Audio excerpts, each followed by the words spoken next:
Bienvenidos, gracias a todos por estar del otro lado. En estos días pensaba mucho en la frase de Peter Drucker de la cultura se come a la estrategia en el desayuno y creo que pocas veces tuvo tanta vigencia. Hace apenas 4 meses o mismo 2 meses, todos nosotros teníamos planificado un 2020 muy distinto al que tenemos hoy en día. ¿Y qué pasó? ¿Por qué? ¿Dónde está el desvío? El mundo, que es el que siempre manda, decidió ponernos frente a uno de los desafíos más importantes que nos tocó vivir en los últimos tiempos, que justamente es la aparición de un nuevo mundo, de un nuevo orden de las cosas, del que no tenemos absolutamente ninguna certeza, pero que sabemos que va a ser distinto al que dejamos previo al inicio de la pandemia. Hoy creo que vemos tangibilizado ese entorno, ese contexto buca sobre el que tantas veces hemos hablado, hemos leído, hemos hipotetizado. Hoy estamos parados frente a un cambio de una magnitud enorme y estamos atravesando, como atraviesan todos los sujetos, frente a cualquier situación de cambio, esta curva. Para aquellos que la conocen, la retomamos, para quienes no, se las cuento. Es una curva que empieza en una instancia de negación absoluta, que después desciende a la rabia, al miedo, a la aceptación, y recién ahí a incorporar nuevos hábitos que nos permiten llegar en algún momento, porque todo cambio se termina, a una nueva normalidad. Desde el área de gestión del cambio de BDO, hace años acompañamos a nuestros clientes en el camino del cambio y la transformación cultural. Hoy, en el escenario de esta pandemia, del COVID, si bien es un escenario que nos genera incertidumbre, que nos genera miedo, que afecta a nuestra propia emocionalidad, porque todos somos sujetos, también nos invita a reflexionar en todas las oportunidades que tenemos para hacer frente a esta situación, que son muchas, tenemos muchas oportunidades. Hoy el mundo cambió y este cambio necesita que nosotros como profesionales que somos, del área que seamos, desde donde podamos aportar, nos tomemos, mejor dicho, un tiempo grande, chiquito, mediano, que nos permita amigarnos con esos cambios para tratar de entender cómo dar sustentabilidad a las organizaciones hoy, independientemente de lo volátil o incierto que sea el contexto que estamos enfrentando. En esta transformación que estamos atravesando, estamos convencidos, pero absolutamente convencidos, que las redes, esta interacción colectiva que vamos generando es de sumo valor para transitar de nuestra zona de miedo a nuestra zona de aprendizaje. Porque los cambios son eso, son no saber, arriesgar, hacer, deshacer, equivocarse, volver a aprender, pero siempre con el horizonte de salir fortalecidos del proceso. El COVID nos tomó por sorpresa, es cierto, pero también puso sobre la mesa que tenemos un montón de herramientas con las cuales hacerle frente. Por este motivo, desde BDO decidimos invitar a un panel de expertos. Yo en lo personal les quiero agradecer muchísimo por haberse involucrado en esta iniciativa, porque insisto, en tiempos de aislamiento, donde uno está con uno tanto tiempo, tener estos espacios de interacción son de una riqueza enorme. Así que gracias totales. Bueno, sin más preámbulo, quiero que le demos la bienvenida a Mónica Rosenberg. Mónica es gerente del área de gestión del cambio de BDO y hoy va a trabajar un ratito con nosotros el tema de líderes ágiles y la gestión del cambio en tiempos de crisis. Espero que lo disfruten. Bienvenida, Mónica. Gracias, Romina, muchísimas gracias. A Bueno, vos.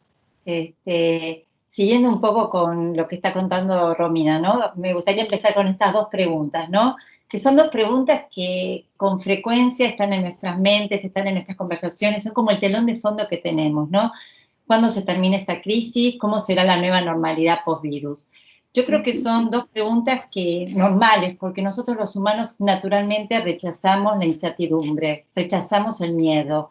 Entonces, pero nosotros de gestión del cambio sabemos que siempre hay un lugar donde nos paramos cada vez que empezamos algún proyecto o alguna situación de cambio o difícil, y que es desde dónde están las certezas. La certeza que hoy tenemos es que tenemos que navegar esta nueva normalidad. Esta nueva normalidad la tenemos que navegar porque va a llegar una siguiente que no se va a parecer a nada de lo conocido. Entonces, mientras tanto, ¿cómo la acompañamos gestionando el cambio? gestionando el cambio y gestionando el cambio ágil. ¿Por qué? Porque tenemos que acompañar todo el impacto de lo que estamos viviendo, de lo que está impactando en nuestras vidas, en nuestro trabajo, en el uso de la tecnología. Y acompañar el cambio en forma ágil significa no rápido, ¿no? ¿Qué es la agilidad? ¿No? Porque esa es la pregunta y por qué hablamos de la agilidad ahora, ¿no? La agilidad tiene que ver con aquello, como dice el Peter Behrens, que es el padre de la agilidad, uno de los padres de la agilidad, que dice que la agilidad es hacer cuando no sabes todo lo que necesitas saber para hacer, ¿no? Parece un trabalengua esta frase, pero en realidad, ¿no? Que parece un trabalenguas, pero en realidad lo que quiere decir en criollo es empezar a hacer, empezar a moverte, no esperes a estar listo, porque nunca estás listo. Entonces, hay que empezar a hacer. Entonces, en las organizaciones, ¿esto en qué se traduce? Se traduce en esa capacidad que puedan tener para renovarse, para adaptarse, para cambiar rápidamente. Y esto es lo que nos pasa hoy, ¿no? Nosotros no tenemos tiempo de seguir esperando para adaptarnos porque cada día nos está invadiendo el cambio. Cada día es otro día. Entonces, eh, tenemos la certeza que son los líderes ágiles los que van a poder responder en este momento. Entonces, si no estás teniendo líderes ágiles en tu organización o no venías trabajando en la agilidad, es cierto que a veces hay como una pregunta que estuvo dando vueltas estos días en las redes que vi, era, ¿te hiciste la transformación digital porque la hizo tu CFO, la hizo tu CTO o te lo hizo el COVID, ¿no? Entonces, yo creo que no es así, creo que es un poco lo que está pasando con el teletrabajo. Estamos empezando y estamos respondiendo. El tema es cómo vamos a responder en forma sustentable. Y hoy la idea es darte algunos tips para que vos puedas empezar desde tu organización a ser ágil, vos y con tu equipo y en tu organización. Entonces, ¿qué significa que los líderes ágiles? Los líderes ágiles tienen que ver con algo que tienen que ver con cómo ellos se pueden enfocar en generar valor en su forma de ser y en su forma de actuar diferente. Estamos hablando de otro tipo de mentalidad cuando hablamos de los líderes ágiles. ¿Por qué? Estamos hablando esto que están viendo acá, esto de la mentalidad de crecimiento o el growth mindset. Este fue un término que lo puso Carol Dweck, que es una psicóloga de la Universidad de Stanford. Ella comprobó algo muy interesante. Ella comprobó que la forma en que nosotros vivimos el error es lo que define nuestras creencias y por supuesto define la manera en que nosotros nos vemos a nosotros mismos y por supuesto nuestra capacidad de ser felices, ¿no?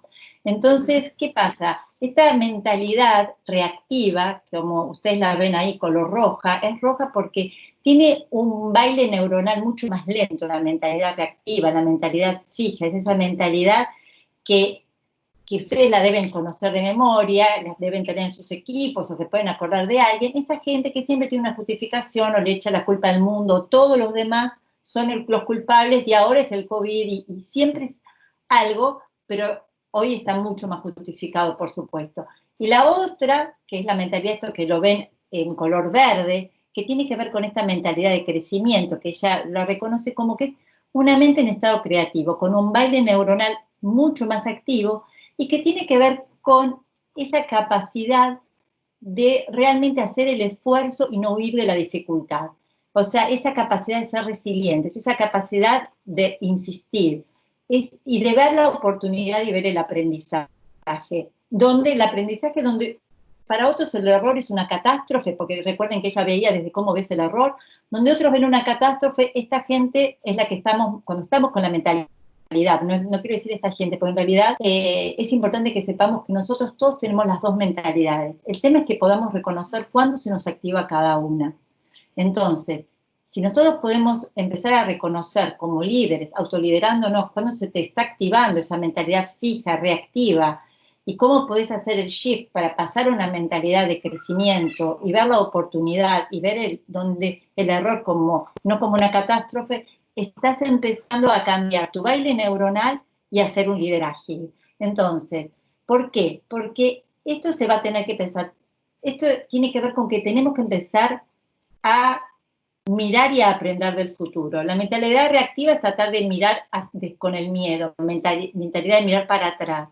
La mentalidad de crecimiento es mirar hacia el futuro. Entonces, esto tiene que ver con esta mentalidad 4.0, esta mentalidad ágil. ¿Por qué? Esto que le llamamos el mindset 4.0. ¿Por qué? Porque nosotros no podemos seguir igual manejándonos con esa mentalidad fija, más parecida a la 2.0, que sustenta el individualismo, la planificación, la competencia. Como les decía Romina hace un rato, nosotros veníamos con una planificación del 2020 que no existe hoy, ¿no es cierto?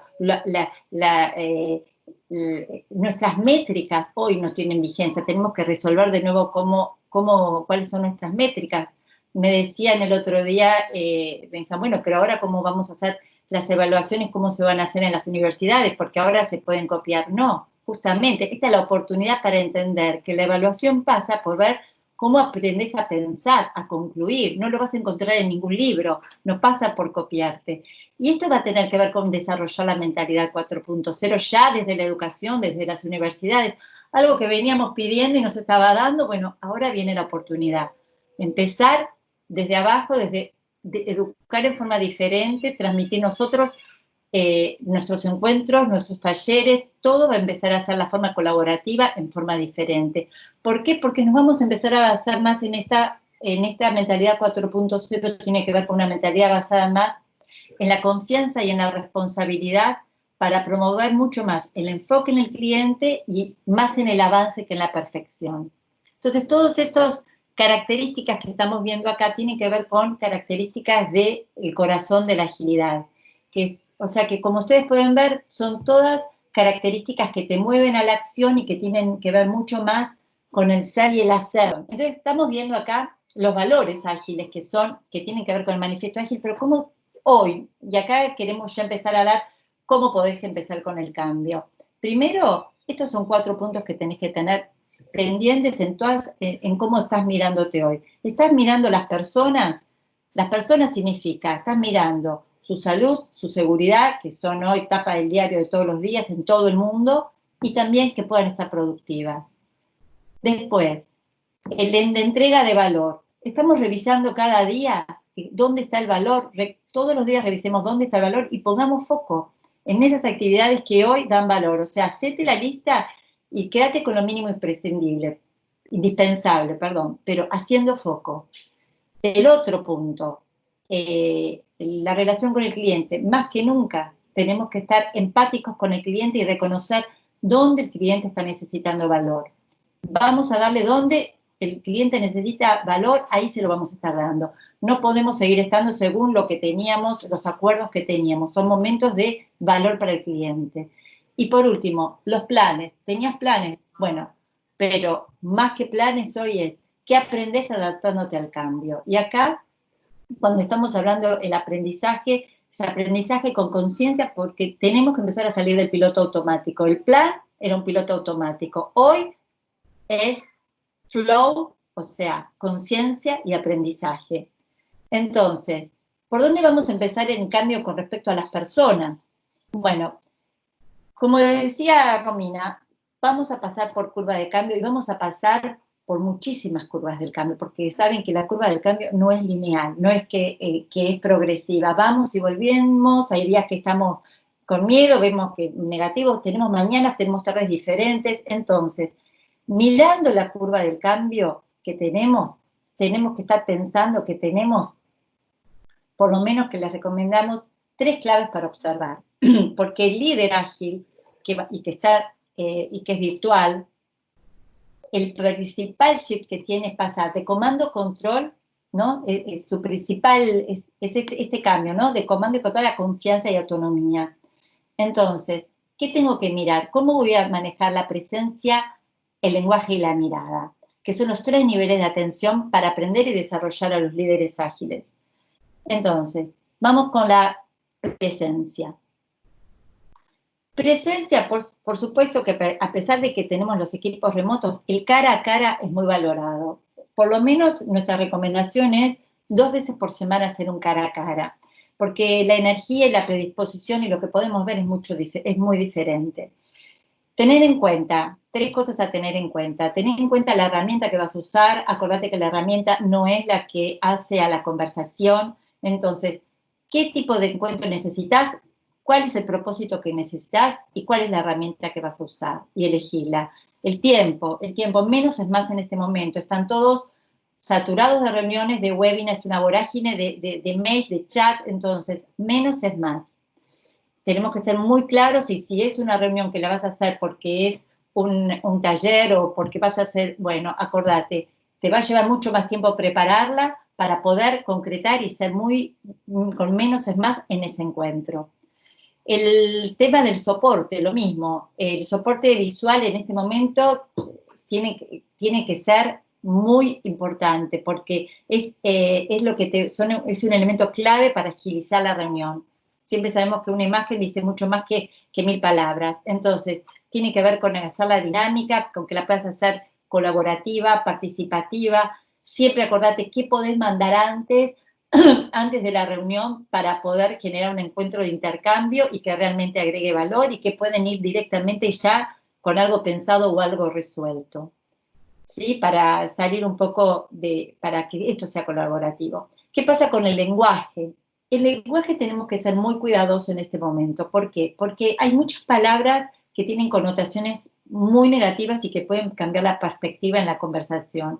Hoy se está hablando mucho de palabras como cerrar, eliminar, cancelar.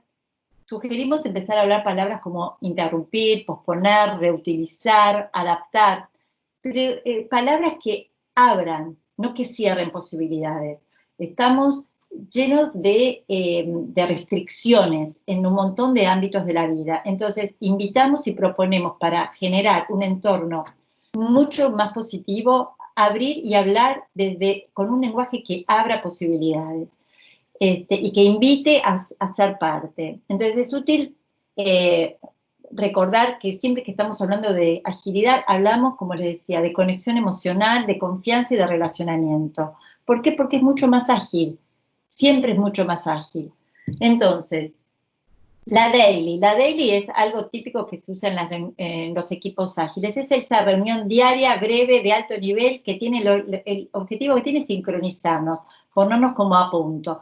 Se puede hacer al principio y al final del día. Si no te viene bien, con que la hagas al principio, pero la idea es que te sincronices con la gente. Tiene un efecto multiplicador, porque la idea es que en ese encuentro diario puedas aplanar la curva de incertidumbre en tu equipo. ¿Qué significa? Que cada uno pueda saber, aunque no tengas las respuestas totales, pero aunque vos digas no sé, es más importante tu cara diciendo no sé que el silencio, porque el silencio crea muchas expectativas y muchas ideas fantasmas. Entonces, esto es muy importante la ley, usarla también para que la gente no tenga que estar adivinando qué pasa con su proyecto, con su vida. Esto tiene que ver con esto que sí hay que ser transparente, ¿no? De la transparencia y visibilidad. Esta daily trata de que cada uno tenga un segundo de participación de cada uno de los miembros, para que pueda dar visibilidad de cómo le está yendo, tanto en los avances como en los obstáculos que está teniendo en el proyecto o en lo que están haciendo, para asegurarte que están siguiendo ese foco y esa prioridad y revisar esos valores que estábamos hablando en la otra antes sobre los valores ágiles.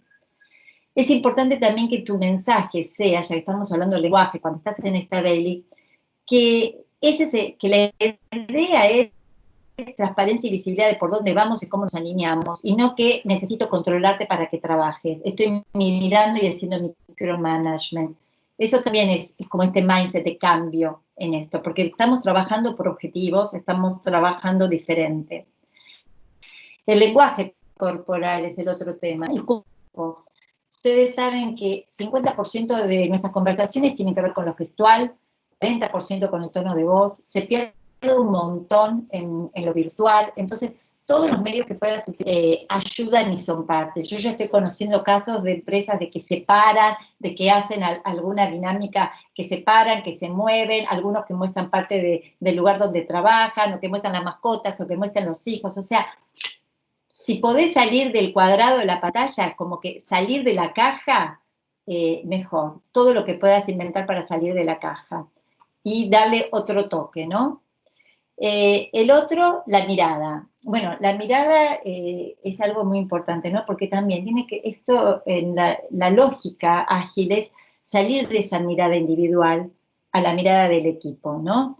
eso también es un secreto, es el secreto clave en la agilidad. Entonces, hay un montón de herramientas colaborativas que podés usar hoy en día, algunas gratuitas, de plataformas gratuitas, donde se pueda visualizar y compartir avances de información de proyecto. Pero además de esas herramientas que podés usar, es importante, obviamente, todo lo que tiene que ver con la confianza y el compromiso. Saber, o sea, que es importante saber que cada uno pueda compartir las estrategias y cada uno podemos saber qué es lo que está cada uno aportando para el proyecto. Porque ¿cuál es el objetivo? El objetivo es poder empezar a liberar el potencial del equipo. Y vos, para liberar el potencial tenés que empezar a indagar, a ver por dónde están los avances. Por eso la colaboración y salir un poco de este mito de ese genio solitario o del control por silos. Acá vamos allá a una gestión de conocimiento y del aprendizaje compartido, porque en momentos de caos, por donde vos tenés que empezar es por ordenar y utilizar la inteligencia colectiva. Y eso es el equipo. Entonces es momento de un líder ágil, catalizador, que pueda ver de dónde estás teniendo cosas de cada uno y qué puede aportar cada uno. Porque ninguno de nosotros somos perfectos ni tenemos nada, y justamente en el intercambio y en la red es donde están los mejores hallazgos y aprendizajes. Y bueno, por último, el aprendizaje del error, que es lo que venimos hoy y lo que hoy nos convoca toda esta webinar, que tiene que ver con esto, ¿no? Aprender del error, los cambios son incómodos, y bueno, y nuestras estrategias y incluir en nuestras estrategias en los aprendizajes, la incertidumbre, hay que incluirlas en todas nuestras preparaciones y en nuestros mensajes. Así que bueno, te invito a que ya podés empezar, creo que son tips de agilidad que se pueden empezar ya a practicar. Entonces la pregunta que tengo para hacerte es, bueno, ¿cómo te autoevalúas en estos aspectos? Si crees que tenés algo para aprender vos y tu equipo, y bueno, empezando a tomar nota, ¿no? No, se me ocurre Es un poco... preguntas que quizás a la gente le interesaría como que pongamos blanco sobre negro, a ver si las podemos como pensar juntas, ¿no? Sí. Digo, no sé, uno habla de liderazgo, habla de agilidad, habla de gente que cambia, pero digo, ¿qué debiéramos o qué sería importante considerar para conseguir que la gente se adapte al cambio? Digo, ¿por ósmosis va a suceder que la gente se adapte? No, pues no, ya sabemos, nosotras sabemos muy bien que esto no es así, pero digo, No. por ahí poner blanco sobre negro esto me parece que es muy interesante, sobre todo en el contexto que estamos enfrentando. Sí, Romy, y me gusta porque lo que decís es, a veces se entiende, o el clásico change, es que change es comunicación y capacitación, y Totalmente. no, esos son vehículos para. Ujú. Lo que estamos hablando, a mí me gustaría pensar como en los tres círculos eh, que tienen que ver con, que tienen que ver con el quiero, puedo y hago. A ver, para hacerlo así, ¿no? Quiero, puedo y hago, querer, poder y hacer. O sea, la persona quiere hacerlo, está motivado, lo quiere hacer, entiende cuál es el propósito, puede hacerlo, tiene las herramientas adecuadas para poder hacerlo, Ujú. ¿no? Lo hace, o sea, yo lo habilito para que lo haga una vez que lo quiere y lo puede hacer. Está habilitado, están las condiciones dadas para que lo haga. Entonces, esto es un poco, lo que te quiero decir es que el cambio tiene que ver con la motivación. O sea, Totalmente. y la motivación tiene que ver con comprender el propósito, el para qué. Las personas, si no comprendemos el propósito, No sabemos no lo que nos es. movemos, no nos movemos, no hay una emoción viene de mover, justamente, no hay nada que nos mueva para hacerlo.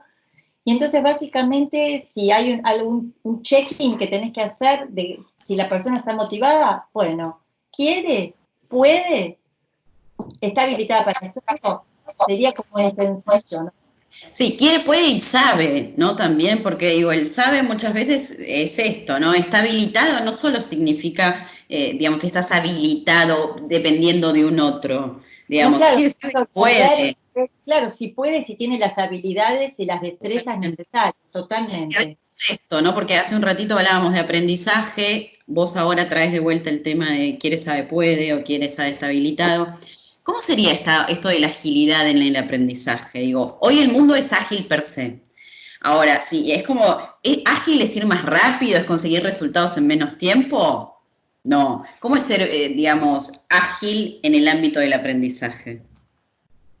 Bueno, hay varios niveles, ¿no? Porque la agilidad en el aprendizaje tiene que ver, como decíamos hoy, ¿no? Que tiene que ver con vos tener la capacidad para enfrentar desafíos, la capacidad para desempeñarte en situaciones cambiantes, pero también tiene que ver con ciertos niveles de agilidad. Hay una agilidad mental, que es esa agilidad para tener la capacidad de enfrentar problemas complejos y desafiantes, una agilidad interpersonal en la forma en que te relacionas e interaccionas con las personas, ¿no es cierto? Hay una agilidad también para el cambio, en las posibilidades que tengas para explorar distintas opciones de cambio. Hay una agilidad por los resultados, agilidad en lograr resultados a pesar de la dificultad. Hay una agilidad también en el autoconocimiento, en poder ser reflexivo y entender cuando, como decíamos antes, cuando yo estoy en una mentalidad de crecimiento y cuando estoy en una mentalidad fija, que eso también, eso me da posibilidades. Entonces quiere decir que ya empezaríamos a hablar, así como en una época, Romy, hablábamos de inteligencia emocional, hoy ya estamos hablando de agilidad emocional. Totalmente. O sea, así como hace 20 años Goleman salió con la inteligencia emocional, hoy ya estamos hablando de agilidad emocional. Y esa Totalmente. agilidad emocional es la puerta para entrar a la agilidad en el aprendizaje. Totalmente. Bueno, y por mi parte, la última, hay que darle lugar al resto de los expositores, no queremos consumirle todo el tiempo, pero digo, ¿cómo te imaginás vos o cómo pensás que podemos llevar a la acción los aprendizajes de estos días que van a ser un montón? Cuando esto pase y nuestra curva de las emociones esté de nuevo en nuestra nueva normalidad, y podamos hacer como si fuese un taller de retrospectiva de lo que fue el COVID-19, digo, ¿cómo te imaginás que vamos a poder llevar a la acción eso que tanto aprendimos? Mira, yo lo que recomendaría es tener una bitácora, o sea, llevar una bitácora. Las historias son Bien, buenas y ayudan. Creo que bien, eso es importante. Por ejemplo, hoy, ¿qué aprendiste en agilidad? Anotate y ya fíjate qué puedes cambiar. ¿Qué aprendés de teletrabajo? ¿Qué aprendés de continuidad del negocio? Que son las otras dos invitadas que tenemos. Entonces, la idea es, yo sé que hay muchas empresas que han hecho comité de crisis, ¿no? sí, La recomendación que es que estén chequeando, que les pregunten a sus líderes, sino que cada líder en sí se pregunte cada día es, de lo que estamos haciendo ahora, ¿qué contribuye y da valor? De lo que estamos haciendo hoy, ¿qué haríamos distinto? Y preguntármelo a nivel organización, coordinación de tareas, comunicación, capacitación, relación con clientes, teletrabajo, continuidad de negocio, o sea, tomarme cuáles son los cinco o 6 puntos que bien, tengo y preguntarme hoy, ¿qué nos está haciendo y qué cambiaríamos? Y capaz eso es, no te diría de la daily, pero sí al final de la semana, ¿qué hicimos esta semana? ¿Qué cambiamos? ¿Qué hacemos? E ir incorporándole una bitácora, porque creo que poderte armar una bitácora te puede ayudar muchísimo para totalmente, manejar tus lecciones aprendidas. totalmente, total. Bueno, gracias, Mónica, hermoso. Ah, bueno, gracias, Romina. Y bueno, quiero dejar como última frase que entonces, un poco, y para salir de estas preguntas que tenemos, es, creo que más que preguntarnos cuándo termina, preguntarnos cómo va a ser del otro lado, ¿no? Yo creo que la pregunta, me gusta esta frase de Marcel Proust, esto de que el único verdadero viaje de descubrimiento consiste no en buscar nuevos paisajes, sino en mirar con nuevos ojos. Yo creo que la pregunta que yo los invito a todos a hacer es, ¿con qué nuevos ojos vamos a mirar lo que viene? Y no, cómo nos estamos preparando para mirarlo diferente. Bueno, muchísimas gracias. Gracias. Vamos a seguir entonces con teletrabajo y lo que es el teletrabajo seguro, que es la presentación que hoy tenemos invitada a Viviana Laura Díaz, que es abogada, doctora en Derecho Laboral, magíster en Relaciones Laborales Internacionales, diplomada en Gestión del Talento Humano y certificada en Neurociencia Cognitiva, Viviana es cofundadora y directora académica de GNT Mentoría Neurodigital, es coordinadora de la Comisión de Trabajo Conectado Remoto en Ushuaia, es consultora en teletrabajo en ILAC, es autora de varias obras, entre ellas Acoso Laboral, un flagelo negociable, La oficina en casa, Teletrabajo y neurotecnología, Cerebro, Trabajo y Tecnología, El método de gestión GNT, que está editado por la editorial Academia Española. Viviana es una precursora en teletrabajo en el país, así que bueno, es un gusto tenerte acá con nosotros para compartir tu conocimiento y experiencia, así que bueno, te escuchamos. Agradecerle a Mónica la presentación.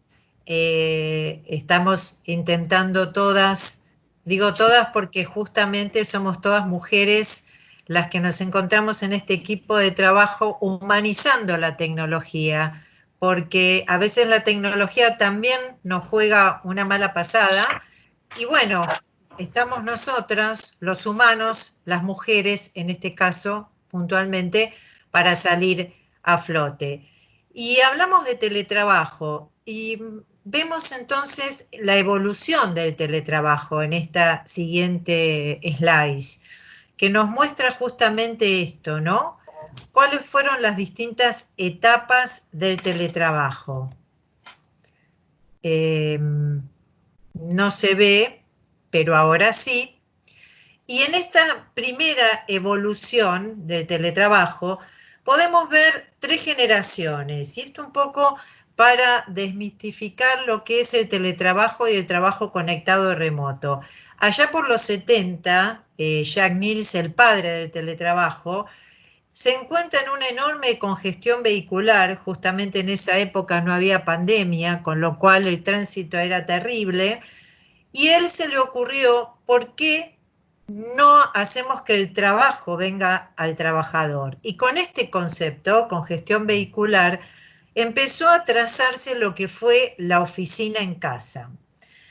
A esta primera generación de teletrabajo le siguió una segunda en los 90, donde comenzaron a moverse aquellos llevando consigo el teletrabajo. En realidad es el origen de los autónomos, de los emprendedores, y se empieza jurídicamente a ver la ruptura de lo que es la estructura espacial clásica, es decir, puedo trabajar no solamente desde el lugar donde trabajo, puedo trabajar desde cualquier otro lugar.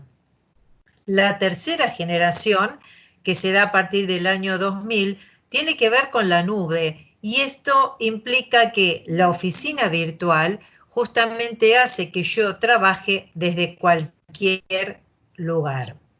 Y sigamos avanzando para ver qué pasa en América Latina y en el Caribe. ¿Cuál es la definición de trabajo?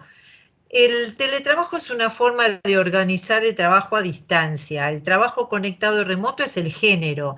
El teletrabajo es una especie dentro del trabajo conectado y remoto. ¿Qué requiere? Tecnología, TIC, tecnologías de la información y la comunicación, con 2 formatos que pueden ser autónomo o subordinado. Ahora bien, continuamos.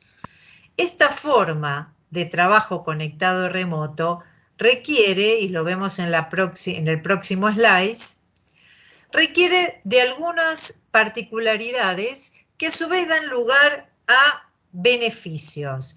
El primer mito que tenemos que desterrar, y me quedo en la anterior, en esta, gracias, es justamente el mito de que el teletrabajo o el trabajo conectado remoto no es un beneficio, es una modalidad laboral que trae beneficios. ¿Y cuáles son estos beneficios? Bueno, si lo vemos desde el punto de vista de la empresa y a las empresas que nos están escuchando, casi un 30% de aumento de su productividad implica justamente el trabajo conectado y remoto.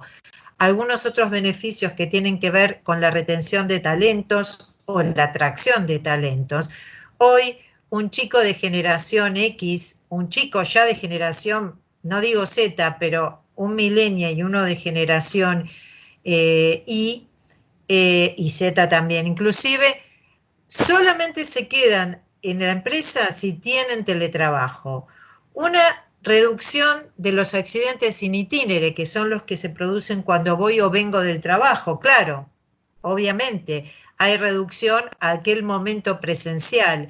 Y puntualmente también una reducción, y lo vemos en el beneficio de la comunidad, de los accidentes de tránsito, que sabemos que es la primer causa de muerte en la Argentina, y por supuesto, beneficios que tienen que ver con una menor polución ambiental, o sea, un medio ambiente mucho más sano. Veámoslo desde el trabajador, más allá de poder conciliar la vida familiar con la vida laboral, y después me voy a referir a lo que pasa hoy, que en realidad vivimos ficción de teletrabajo y no teletrabajo. Por eso no logramos conciliar muchas veces esa vida familiar y la vida laboral, y esto nos provoca estrés y no nos provoca justamente un grado importante de felicidad, pero sí un ahorro concreto de bolsillo, que es, y está medido, que es un 8%.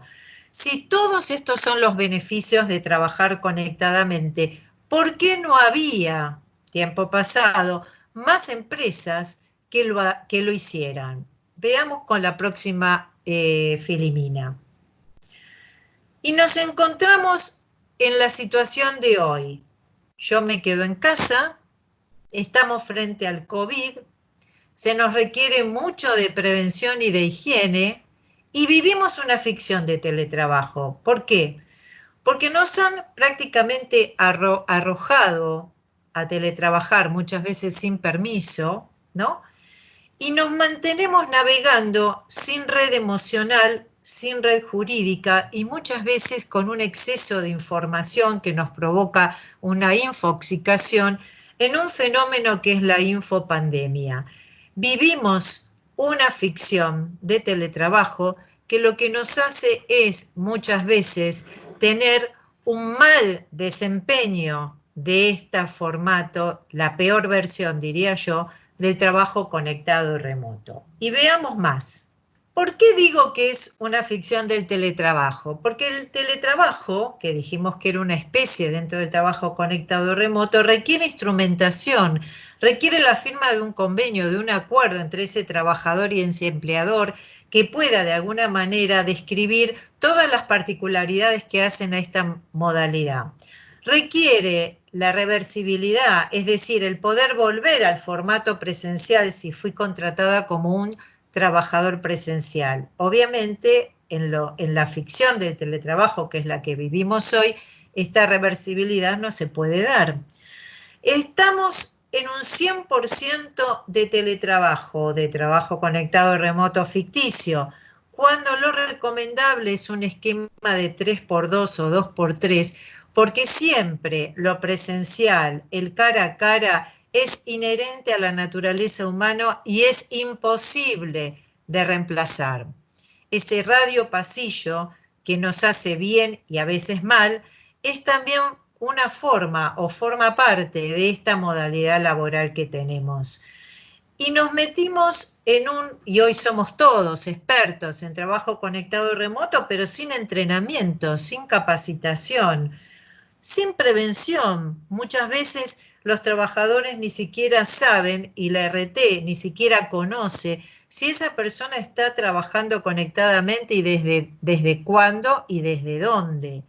Y a esto que hablamos de infoxicación y que hablamos también de infopandemia, le unimos otras cuestiones que tienen que ver con esto que ocurre en nuestro cerebro. Las TIC mejoran la calidad de vida, pero además detonan el sistema de alarma. ¿En dónde? En nuestro córtex cerebral. Es decir, en nuestra corteza cerebral, en el neocórtex, que lo estamos viendo ahí en el slide, ahí es donde justamente la tecnología mal usada enciende este sistema de alarma. ¿Por qué un sistema de alarma? Un sistema de alarma porque es como si estuviéramos en una situación de estrés. Es decir, vamos de nuevo al anterior, en una situación de estrés, en donde lo que se provoca, aquí, gracias, lo que se provoca es esta situación de estrés que implica que yo empiezo a segregar noradrenalina, que empieza mi cerebro a creer que estoy en un momento de riesgo, y esta situación de estrés es justamente la que provoca el mal uso de la tecnología. Y ahora sí, consecuencias del mal uso de la tecnología. No, la anterior, por favor. Aquí me gustaría detenerme en la anterior, aquí, para hacer una diferencia entre lo que es el aislamiento social y el distanciamiento. Todos escuchamos hablar de aislamiento, hasta jurídicamente. Sin embargo, lo que estamos viviendo en cuarentena no es un aislamiento, es un distanciamiento social porque tiene carácter voluntario. Cuando esto de aislarme es de carácter involuntario, el término es aislamiento. Y no es una diferencia únicamente de terminología. Tiene que ver con que el mal uso de la tecnología provoca en nosotros el aislamiento social y emocional. Y si no, veamos familias enteras cuando se podía comer afuera o merendar o estar en una mesa simplemente, cada uno con su dispositivo, cada uno con su teléfono, cada uno aislado socialmente. La tecnología, en su mal uso, provoca una atención parcial, una atención no focalizada, una atención que no es reflexiva. Y esto nos lleva justamente a disminuir la capacidad de memoria. Si justamente alguno de los efectos que provoca la tecnología es la memoria exogámica, es decir, la memoria por fuera de nuestro sistema nervioso. Si todo lo va a recordar mi celular, ¿para qué quiero recordar yo? Y esto provoca una continua búsqueda de recompensas inmediatas. Quiero acordarme ya de cómo era el actor de la película y no hago un esfuerzo cerebral, sino que voy a buscarlo a mi gurú máximo, que va a ser seguramente Google. Nuestro pensamiento es cada vez más superficial y si no veamos muchas veces en los formatos de estudio cómo el tema de pensamiento crítico y pensamiento reflexivo es cada vez más escaso. Y estas consecuencias, vamos a la siguiente, del mal uso de las tecnologías de la información y la comunicación provoca fobias y enfermedades. El no mobile phone phobia, el miedo, la fobia a olvidarme o a no tener conectividad, olvidarme mi celular. Sentir que mi celular vibra, síndrome de la vibración fantasma, y resulta que ni siquiera lo traje hoy. Lesiones por movimientos repetitivos, el uso del mouse y en los más jóvenes los pulgares en el sostén de los celulares, ¿sí? Queda calambradas las manos luego de sostener este celular.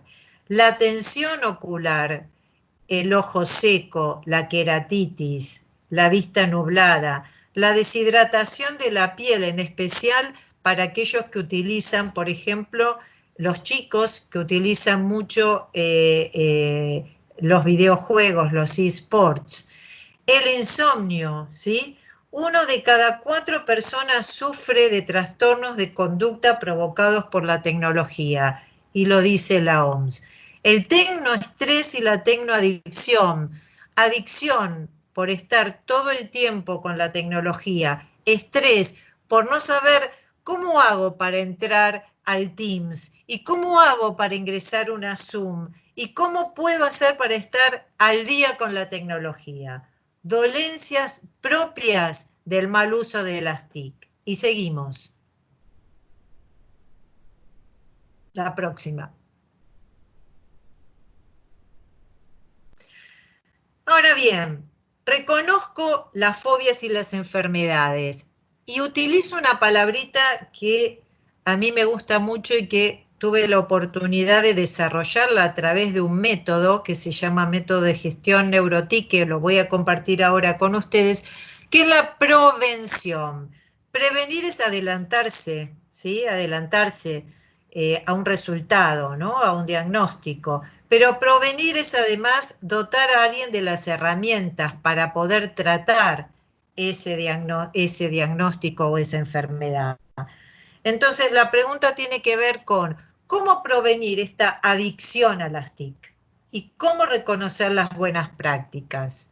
El método que les comentaba de la gestión neurotic, no, al anterior, el método de gestión neurotic tiene que ver justamente con un sistema para programar y gestionar el cerebro. Anticipándome a decirles que la tecnología es una droga sin sustancia. ¿Por qué? Porque provoca justamente adicción. La idea de este método, que es un sistema de planeamiento, es poder gestionar mis emociones y programar mi cerebro. Ahora sí voy a la siguiente. Este método trabaja con la economía de la atención, con la focalización, ¿sí? Y algunas prácticas que ustedes las conocen porque son justamente de conocimiento público, que son la respiración, la programación neurolingüística, el pensamiento lateral, el mindfulness, la meditación y yoga. Todas estas son técnicas o prácticas que combinadas en el método GNT pueden y sirven justamente para prevenir la adicción a la tecnología, provenir sobre el mal uso de esa tecnología y preparar mis competencias laborales para el trabajo 4.0, o sea, para el teletrabajo seguro, no para esta versión del teletrabajo que tenemos hoy, sino para el teletrabajo seguro. Cuando hablamos entonces de que el trabajo conectado remoto es una modalidad laboral, y cuando decimos que estamos hoy en la peor versión y que la idea es salir de la cuarentena y poco a poco ingresar en el formato de teletrabajo seguro, de trabajo conectado remoto seguro, donde algunos puntos tengan que ver como requisitos, como por ejemplo la voluntariedad. Nadie puede ser obligado a trabajar conectadamente, ni puedo obligar a una empresa a que me contrate como teletrabajador. Certeza jurídica, una distribución de tiempo que tiene que ver con fijación justamente de objetivos. La figura del líder cada vez tiene mayor importancia en el trabajo conectado remoto. Un líder que va a tener que justamente trabajar con equipos mixtos, presenciales y virtuales, en un formato de jornada que sí o sí va a requerir de lo presencial, por lo menos en un esquema de 1 o 2 veces por semana, salvo cuando por cuestiones de la persona o por cuestiones de distancia no se pueda cumplir con este formato. Un planeamiento puertas adentro que tiene que ver con cómo me paro yo con mi familia, cómo hago la distribución de los tiempos, del lugar donde voy a trabajar, de la luz que voy a utilizar, de la computadora, que en muchos de los casos de los que hoy están trabajando conectadamente ni siquiera es la provista por el empleador.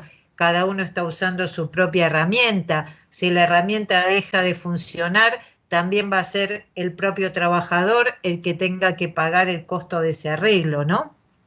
Y fundamentalmente también en lo que tiene que ver la motivación. Y esta palabrita que hoy está muy de moda, serendipia, que es el hallazgo, el descubrimiento que puedo hacer cuando estoy motivado, cuando estoy en eje, cuando mi cerebro trabaja con lo que se llaman los heurísticos, que son los atajos mentales. Y desde las prácticas, lo que es la certificación bajo el primer referencial en buenas prácticas que existe, que es el referencial número 22, Iran Usuaria, que salió hace muy poquito, en diciembre del año pasado, y que justamente tenía su presentación en público ahora en este mes de abril. Estamos viendo justamente el referencial aquí en la pantalla. Se trata de un referencial de sistema de gestión, ¿no? De trabajo conectado remoto, y que lo que marca son distintos niveles donde, como no tenemos una ley de teletrabajo, lo que hace el referencial es reconocer aquellas organizaciones que están llevando adelante buenas prácticas en materia de trabajo conectado remoto. Entonces, antes de terminar y para darle un cierre a esta presentación, me parece importante señalar dos temas. Desde el punto de vista del teletrabajo seguro, del trabajo conectado remoto seguro, en hacerlo bajo pautas, ¿sí? Bajo pautas que tienen que ver con lo jurídico, lo informático, como hablaba Marcela, también lo social y lo emocional, y aquí tiene que ver justamente el buen uso de la tecnología y la prevención para evitar, ¿sí?, volverme un quemado desde el punto de vista de mi cerebro, es decir, lo que se llama el burnout digital. Este burnout digital que hoy nos está atacando a todos y que en el año 2021, el próximo año, ya va a estar listado como una enfermedad laboral. Este burnout digital, que fíjense que cuando nosotros comenzamos con el tema de la pandemia, dijimos, no, si Argentina está muy lejos de ese tema, o sea, a nosotros no nos va a alcanzar. Luego la emoción fue, pucha, nos está alcanzando y rápidamente, miedo, incertidumbre, ansiedad, y luego pasamos a tener 100% de trabajo conectado remoto, home working o la forma o la etiqueta que querramos ponerle, y empezamos a sentir que trabajábamos más tiempo de lo que nuestra jornada laboral implicaba. Para todo esto es necesario un método. La gestión neurótica aplica esto, y para la organización necesitamos un reconocimiento. El referencial 22 lo que hace es reconocer este sistema de gestión. Muchas gracias. Muchas gracias. Gracias.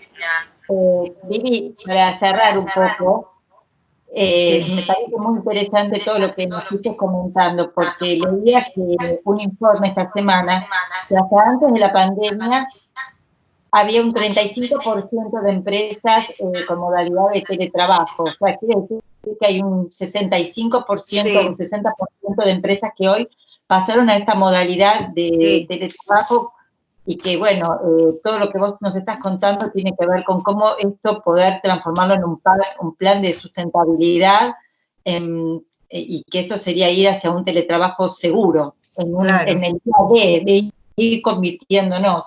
Pregunta, claro. ¿Quiere decir que no hay, al momento no hay una ley de teletrabajo? No, no hay una ley de teletrabajo.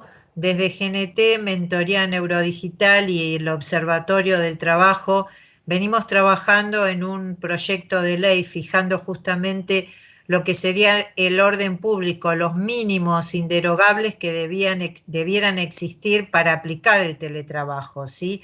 Porque el tema es, si la pregunta es, ¿puede una empresa aplicar teletrabajo sin ley? La respuesta es sí, obvio. No todos los países del mundo tienen ley, pero lo importante es aplicar ese teletrabajo, ese trabajo conectado remoto, con ciertas pautas, ¿sí?, que hagan a la protección del trabajador y que hagan también a la certeza jurídica del empleador, generando una zona, te diría, de seguridad para que el día de mañana no haya múltiples juicios, ¿sí?, contra ese empleador que ha contratado a trabajadores en una zona no clara, y múltiples perjuicios para ese trabajador que está conectado mucho más que su jornada laboral y que no ni siquiera está cubierto por una RT. Entonces, para evitar y hacer a la certeza jurídica, lo ideal es tener una ley.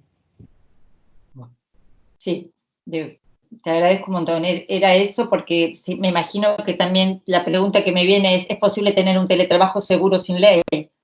Sí, se puede, siempre que yo paute algunos temas que tienen que ver con la voluntariedad, la reversibilidad, la aplicación y cobertura de una RT, el derecho a la desconexión que todos tenemos que tener para no convertirnos al burnout digital justamente, y con un referencial que pueda certificar las buenas prácticas, de alguna forma estamos dotando con un paraguas de certeza jurídica a aquellos que sí realmente lo cumplen, porque hay empresas, en este 35% que vos mencionabas, hay muchas empresas que vienen cumpliendo muy bien. Claro. Me consta porque hace 20 años que estoy en el tema y desde el Ministerio de Trabajo he acompañado muchas empresas que lo siguen haciendo muy bien, pero ahora con este aumento al 65%, obviamente nos vamos a encontrar con muchas empresas que no lo están haciendo bien, ¿no? Pero me parece que está bien que este es un encuentro justamente que lo llamamos lecciones aprendidas para que todos los que nos están escuchando puedan tomar nota y ver qué cosas es un momento para ver qué puedo mejorar, qué puedo empezar a implementar, para tener en cuenta para el día D o para este cambio que se está viniendo, para gestionar este ahora, ¿no? Sí, porque, perdón, sí, No, me yo te quería, iba a hacer una pregunta después, sí, Viviana. sí, Se me sí. ocurre pensar en la gente que está mirando esta webinar, ¿no? Y pensar qué se te ocurre a vos que pueden hacer los empleadores para asegurar que las personas se mantengan enfocadas, ¿no? Porque, a ver, en este 35% o en el 60 y pico, por supuesto, cambia la coyuntura, pero digo, siempre que hablamos de teletrabajo asociamos la palabra productividad, ¿no? Es como que Sí. parece que no van nunca escindidos. Entonces estaría, bueno, o a mí en lo personal me interesaría conocer tu opinión como experta en el tema en relación a esto. Mira, hay claves que parecen poco, por ahí poco importantes, pero que son esenciales a la hora de trabajar, de Uh-huh. teletrabajar. Desde la elección del lugar desde donde vas a trabajar, Sí. hasta la posibilidad de planear puertas adentro, me refiero con tu propia familia, con ese grupo donde vos estás cohabitando. ¿Cómo van a ser las normas? ¿Cómo va a ser ese protocolo que va a desenvolver el teletrabajo? Esto es sumamente importante. También algo que se hace muy poco y que para mí es el ABC, te diría del trabajo en general, pero enfocada al teletrabajo, que es indicadores objetivos. Si yo no sé qué pedirle a mi equipo de trabajo que haga, ¿cómo voy a pretender que hagan bien las cosas? Y muchas veces la falta de medición, la falta de establecer indicadores objetivos para medir esta productividad, es lo que hace fracasar el sistema. En informática a veces es más fácil porque yo lo puedo medir por tickets realizados, por ejemplo.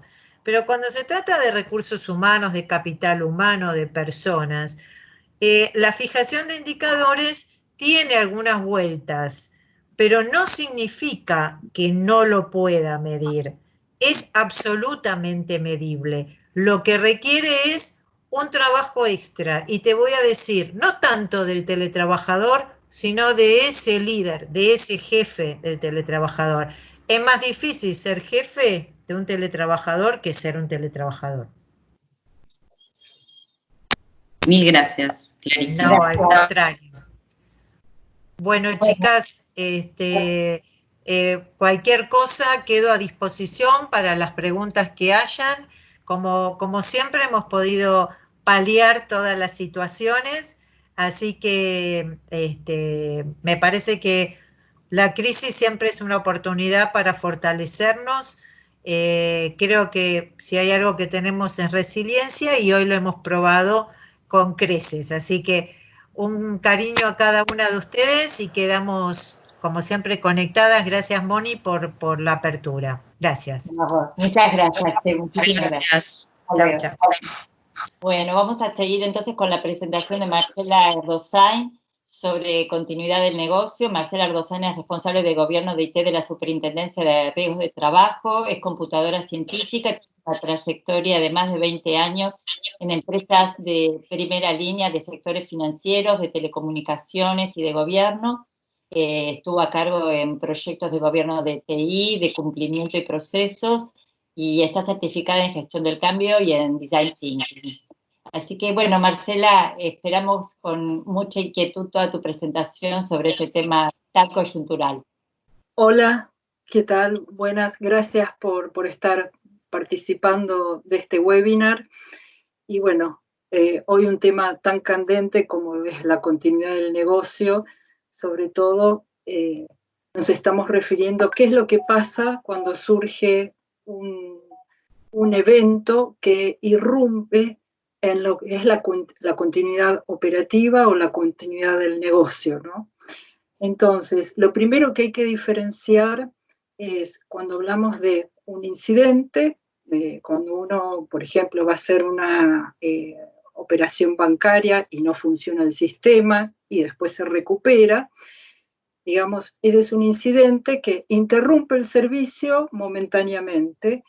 Y otra cosa es cuando nos enfrentamos frente a una crisis donde no es algo que se va a poder solucionar en un breve lapso, sino que esto genera una disrupción grande en el negocio donde hay que repensar y armar un plan de acción, como gestionar tanto la crisis como la recuperación. Y de la gestión de esta crisis depende de que pueda seguir funcionando el negocio, ya sea brindando los productos o los servicios, dependiendo de la industria de que se trate. Por eso es muy importante cuando hablamos de gestión de la continuidad, es esta capacidad de reacción frente a una crisis. Bueno, antes, esta capacidad de reacción ha sido tomado como tema de gobierno de TI, porque cuando nos referimos a gobierno no es solamente buenas prácticas para gestionar lo que es la tecnología, sino también la alineación con los objetivos del negocio o de la organización. Entonces, se ha tomado esto una práctica para poder asegurar la supervivencia del negocio, tener en cuenta todo lo que tenga que ver con la organización de la continuidad de los servicios. En realidad esto tiene antecedentes, ya empezó cuando empezó la tecnología masiva. Antes se hablaba de plan de recuperación ante desastres y apuntaba específicamente a los centros de cómputo cuando sufrían una caída. Después empezó a evolucionar Internet, el acceso a información digital, mayor dependencia tecnológica de las industrias, y poco a poco fue aumentando la conciencia de los desastres que podían ver a gran escala. De hecho, por ejemplo, en Asia, terremotos, tsunamis, el tema de año 2000, que fue una crisis a nivel mundial, que no sabía ni siquiera si íbamos a seguir teniendo luz o infraestructura después de que venga el año 2000. Las Torres Gemelas, lo de las Torres Gemelas fue emblemático. De hecho, hubieron empresas que dejaron de existir porque se perdieron todos sus archivos. Entonces, todos este tipo de catástrofes hicieron repensar y poner más foco no solamente en la tecnología, sino en los procesos de negocio, cómo paliar las consecuencias de una crisis, cómo poder prevenir y organizarse, porque todos sabemos que cuando ya estamos en crisis digamos, es muy difícil coordinar acciones, se actúa en forma reactiva, y si queremos asegurar la continuidad del negocio, hay que prevenir, hay que planear y hay que gestionar la crisis. Todas estas prácticas es lo que se llama Business Continuity Management o prácticas de plan de continuidad de negocios, que nos permite, digamos, prevenir este tipo de crisis, planearlas y poder recuperar los servicios de una forma ordenada, asegurando la subsistencia de la empresa o de la organización. Tanto es así que esto fue tomado y que existen cada vez prácticas y buenas prácticas que ya existe, digamos, desde hace un tiempo, estándares a nivel internacional que regulan cómo se tienen que gestionar este tipo de crisis. Entonces, para ver así a alto nivel, los objetivos que tienen estas prácticas de continuidad de negocio tienen que ver, por un lado, con la gestión de la interrupción del negocio. Todo aquello es cómo, digamos, minimizar los daños, qué es lo que se interrumpe, puede ser a veces tecnología o como en el caso de esta pandemia, o como fue la gripe aviar, algo que afecta a los recursos humanos. Pero por más tecnología que tenemos, también necesitamos las personas que activan estos procesos y estos recursos. ¿Cómo recuperar la habilidad de proveer los productos y servicios una vez que ya está la crisis? Hay que empezar la vuelta a la normalidad, que dependiendo del tipo de crisis o catástrofe puede ser gradual o repentina, pero esto también tiene que ser planeado, este rollout.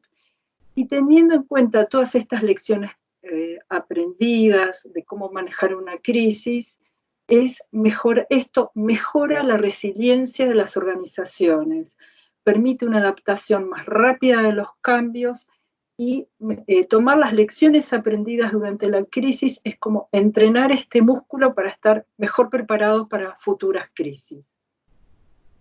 Bueno, acá este es un ejemplo, un gráfico típico de qué es lo que sucede, digamos, cuando hay una crisis, un evento catastrófico. En este caso ponemos la pandemia, pero podría haber sido como hubo acá en Buenos Aires hace unos años una gran inundación o un terremoto. Se produce una situación catastrófica que no se puede resolver como un incidente común en el breve tiempo. Y esto pasamos del servicio normal una vez que hay una crisis a la interrupción del servicio. Entonces, en este caso, estoy dando un ejemplo con la industria financiera, con los bancos. Los bancos no interrumpieron los servicios financieros. De hecho, se podía seguir haciendo transferencias, ir a los cajeros, con lo cual, en el caso específico de la pandemia, para la industria financiera, no hubo interrupción, por eso puse acá en el gráfico se anula. Sí quedó la operación más crítica y de forma remota los canales electrónicos. No hubo por un periodo de tiempo apertura de sucursales, por ejemplo. Esto en industria financiera.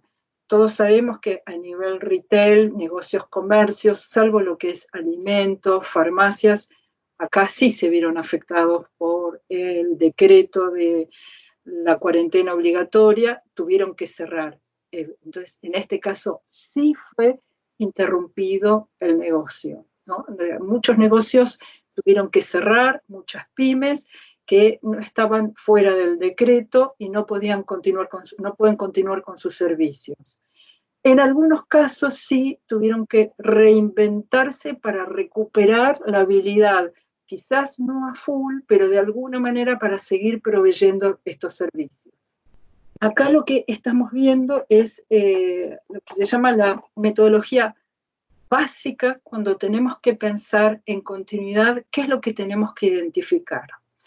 Esto, más allá de lo que es la pandemia, toda empresa, organización tiene que ver cuáles son los servicios críticos, los servicios que tienen que seguir funcionando, que son la razón de la empresa.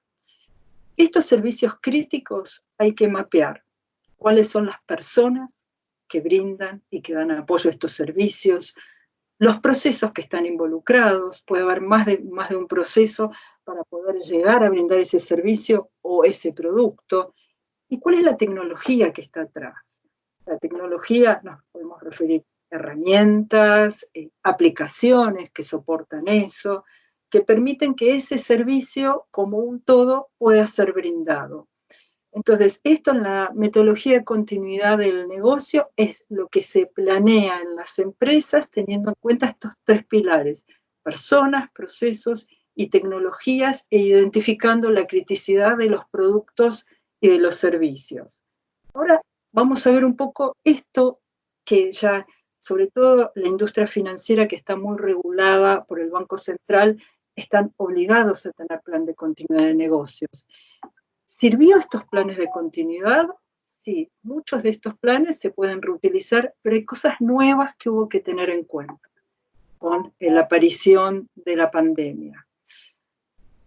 No solo para los servicios financieros, sino servicios críticos o productos críticos para todas las industrias, solamente los presenciales, o sea, los que se tienen que dar en el plano físico, solamente se pueden dar los que están dentro del decreto que fue promulgado por el gobierno nacional. esto ya cambia lo que es la continuidad para tener en cuenta también las regulaciones del gobierno. Entonces, esos son los únicos servicios presenciales que sabemos que a medida que paulatinamente se vaya abriendo estos servicios esenciales, van a ir aumentando las empresas que se van a poder ir subiendo y brindando estos productos, estos servicios. Más servicios remotos, porque todo lo que es digital y remoto se puede seguir brindando sin inconveniente, salvo que la infraestructura de Internet lo pueda soportar. Entonces, teniendo esta mirada, ¿qué pasa con las personas, los procesos y la tecnología? Con respecto al personal que trabaja y que está, en algunos casos, podemos dividir en dos. Los que están trabajando en forma remota son personas que tienen también, lo que estamos viendo, su disponibilidad afectada por la crisis. Algunos tienen familias, tienen hijos, o tienen una máquina entre toda la familia, y otros están solos y tienen mayor disponibilidad aún. Pero esto es importante porque, digamos, las personas que están operando estos servicios, sobre todo los remotos, hay que tener en cuenta qué es lo que está pasando con la disponibilidad y estar atento a estos temas, y que la empresa también provea herramientas colaborativas, porque todo lo que es la coordinación que se hace in situ entre las personas, ahora se tiene que hacer en forma remota. Entonces, en esta situación, para brindar servicios remotos, por supuesto para empresas que van a estar mejor preparadas que otras en función de si ya tienen herramientas colaborativas, infraestructura remota, estarán mejor que otras. Igualmente, aunque estas empresas ya teletrabajen, no es lo mismo porque ya estamos hablando de que la mayoría del personal está trabajando en forma remota. Antes era en forma parcial, rotativa, había algunas reuniones presenciales, bueno, en este momento no. Y además es toda la cultura, es todo el país y varios países del mundo. Y es nuestro ecosistema de clientes y proveedores también, y esto afecta mucho al clima. Entonces, es todo un ecosistema que tiene que estar trabajando en forma colaborativa y que esto puede impactar también en los servicios. Con respecto a los procesos, también va a depender cuán digitalizados estén los procesos. Y en algunos casos que requieran actividad presencial, si se pueden adaptar y llevarlos a un escenario, se pueden digitalizar y llevar a forma remota. Y también cuán preparada a nivel tecnológico está la empresa. Si ya tiene infraestructura en la nube, permite habilitar accesos remotos o no. Dependiendo del nivel de preparación que tenga, más fácil va a ser o potencialmente posible brindar estos servicios remotos. Y con respecto a los presenciales, aquellas industrias o sectores que tengan que estar brindando servicios, también dependerá de si pueden, qué personas van a poder tomar esos servicios, si son personas de riesgo no van a poder estar asistiendo, o si tienen familia. Bueno, todas estas son restricciones que se tienen que tener en cuenta en el momento de elaborar un plan. Y finalmente, bueno, esto que dije anterior es todo lo que, digamos, como buenas prácticas para poder ir recuperando en forma gradual el servicio, qué tener en cuenta en un organismo, en una empresa, a la hora de pensar la continuidad. Fundamental, armar un comité de crisis con los niveles directivos más altos, donde se puedan coordinar las acciones, tener este plan de continuidad armado por servicios críticos y responsabilidades, tener bien armado el impacto del negocio, servicios, procesos, tecnologías, protocolos de trabajos claros de qué es lo que se espera de los servicios, tanto en momento de contingencia como el plan de recuperación. La recuperación gradual tiene que ser planeada teniendo en cuenta justamente si hay sucursales o asistencia al público, cómo esto va a ser ir abierto en forma gradual, teniendo en cuenta turnos rotativos, para que no vayan todos en el mismo horario, cómo va a ser la atención al público, qué temas de infraestructura va a haber que tener en cuenta, paneles para proteger al personal, ventilación de los lugares, todo esto es parte del planeamiento. El tema del ecosistema, digo acá proveedores y ART en el caso de la superintendencia, si nuestros proveedores a nivel de tecnología también chequear que tengan su plan de continuidad activo, sus referentes asignados, y sobre todo lo que es la estrategia de comunicación, ¿no? Cómo esto se va a comunicar en las redes, en las webs, en los canales de atención al público, en los call centers, que la comunicación sea consistente y el gerenciamiento durante la crisis, poder brindar contención no solamente a los empleados, al personal, sino también a todo el ecosistema de clientes, proveedores que están trabajando en conjunto.